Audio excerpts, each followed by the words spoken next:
Hello there, my name is Manfred Sommers. I've got over a decade's experience as a high school maths teacher. I've taught the South African maths curriculum, I've taught the British International Maths curriculum, and I have taught children across the board from late primary school to school leaver certificate, specifically in mathematics.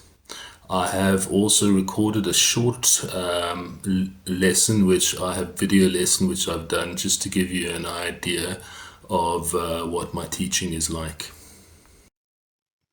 Hello and welcome to our series on matric maths.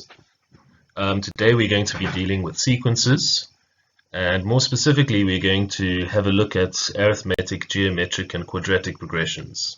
Now, the words sequences and progressions are synonymous and they can be used interchangeably. Let's start by having a look at an arithmetic sequence. Right, an arithmetic sequence is created by adding a constant difference. So let's have a look at this example here. We've got the arithmetic sequence 2, 5, 8, and 11. So to get from the first terms to the second term, we added 3. Then to get from the second term, to get from 5 to 8, we also added 3.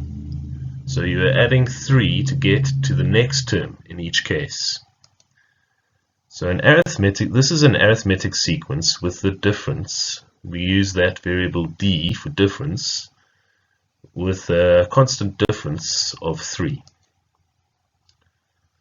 Term 1 is equal to 2, so we can say a is equal to 2. A is the variable that we use for the first term.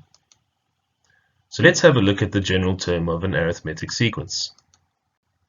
The general term is Tn is equal to a plus n minus 1d. And if we want to find the general term of this specific sequence, we're going to substitute in the values of a and d. So a, which was the value of the first term, is 2, and d, which was the value of the constant difference, is 3. Now from here we're going to simplify things a little bit by using the distributive property and multiplying the 3 into the brackets. So we end up now with 2 plus 3n minus 3. And from here we can add the like terms to simplify, and we get the general term Tn is equal to 3n minus 1. Now let's have a look at a geometric sequence. A geometric sequence is created by multiplying through by a constant ratio, or r as we call it. Here's an example. First term 2, second term 6, third term 18, and term 4, 54. So what we did to get from the first term to the second term was we multiplied through by 3. Multiply that by 3 again and you get to the third term, 18, and if you multiply that by 3, you then get to the fourth term, 54.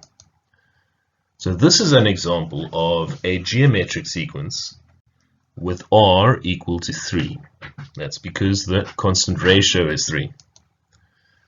So term 1 is equal to 2, and we can therefore say a is equal to 2. Now the general term here, or the general term of a geometric sequence, is Tn is equal to a times r to the power of n minus 1. So to work out the general term for this specific sequence, we are going to substitute 2 in for a and 3 in for r. So we now get Tn is equal to 2 times 3 to the power of n minus 1. Okay, and now what we can do is we can use our knowledge of exponents to simplify this a little bit.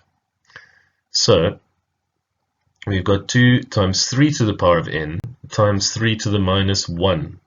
And we can write this as Tn is equal to 2/3 times 3 to the power of n.